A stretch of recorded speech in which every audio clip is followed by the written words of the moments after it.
Apple fabrique les produits technologiques les plus réussis de l'industrie.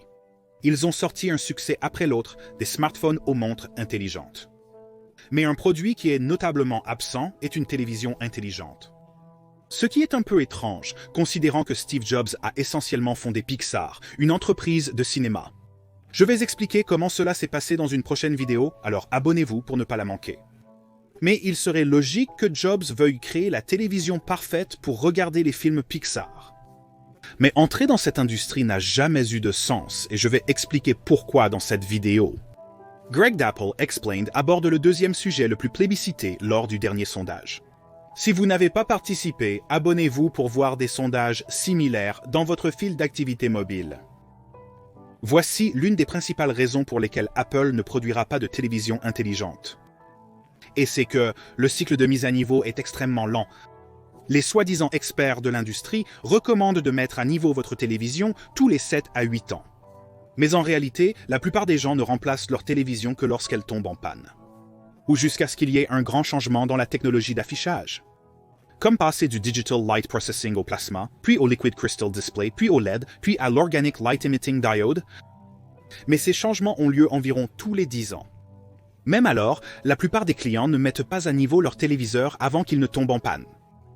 Et c'est en fait une caractéristique assez unique dans l'industrie technologique, où les clients réclament généralement le dernier gadget. En fait, j'irais même jusqu'à dire que les habitudes d'achat de téléviseurs sont plus similaires à celles des appareils ménagers qu'aux produits technologiques. Lors d'un déménagement, vous achèterez un nouveau micro-ondes ou réfrigérateur si nécessaire, sans attendre avec impatience une nouvelle version. Au lieu de cela, vous utiliserez celui que vous avez déjà jusqu'à ce que vous soyez finalement obligé de le remplacer. Les gens traitent les télévisions de cette manière, ce qui pose un grand défi pour Apple. Ils cherchent à être compétitifs dans des industries avec des cycles de renouvellement rapides, comme l'informatique et la téléphonie mobile. Il est bien plus ardu d'utiliser le même ordinateur ou téléphone pendant 10 ans qu'une même télévision. Ainsi, Apple serait contraint de trouver de nouveaux clients chaque année pour maintenir des ventes élevées, ce qui est une bataille difficile et beaucoup plus compliquée que de simplement vendre des produits améliorés aux utilisateurs existants. Mais l'industrie de la télévision fait face à un autre défi financier que j'ai abordé dans ma dernière vidéo expliquant pourquoi les iPhones ne sont jamais en solde, la marge bénéficiaire.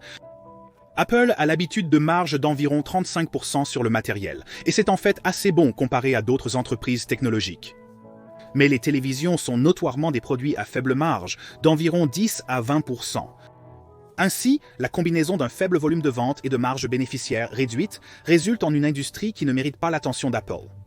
Mais disons hypothétiquement qu'Apple a créé une Smart TV à prix élevé qui a délivré leur marge souhaitée de 35%.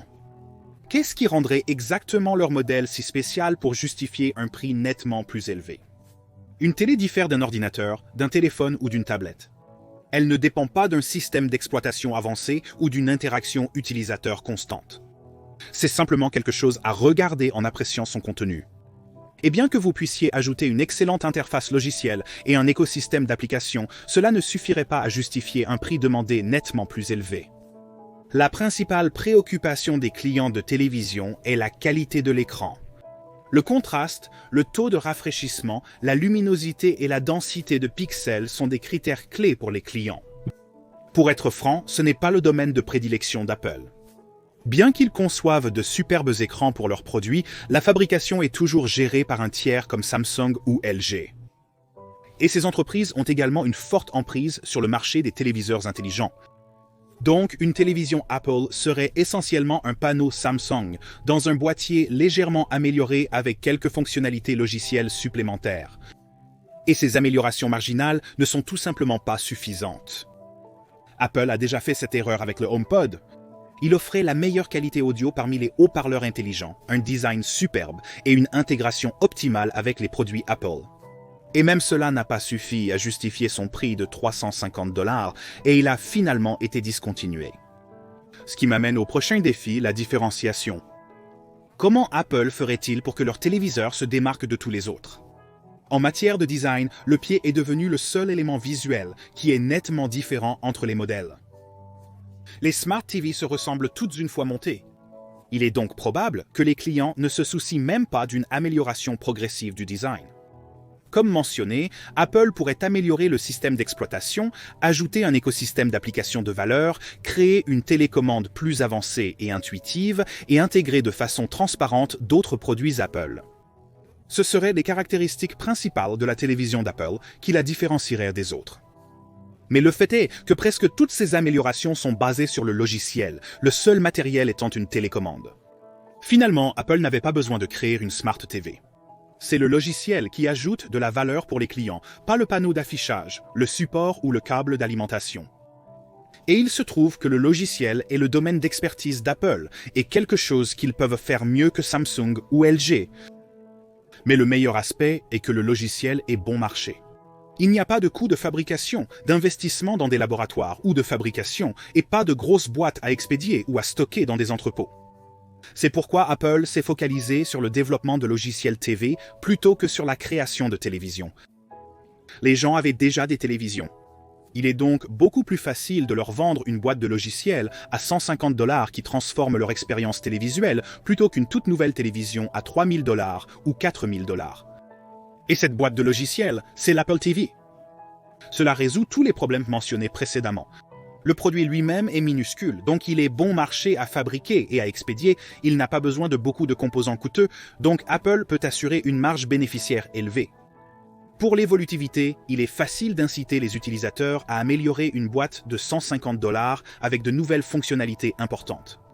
Surtout quand vous contrôlez l'élément le plus crucial pour chaque téléviseur, la télécommande. Apple a déjà mis à jour la télécommande Apple TV par le passé et devrait le refaire bientôt.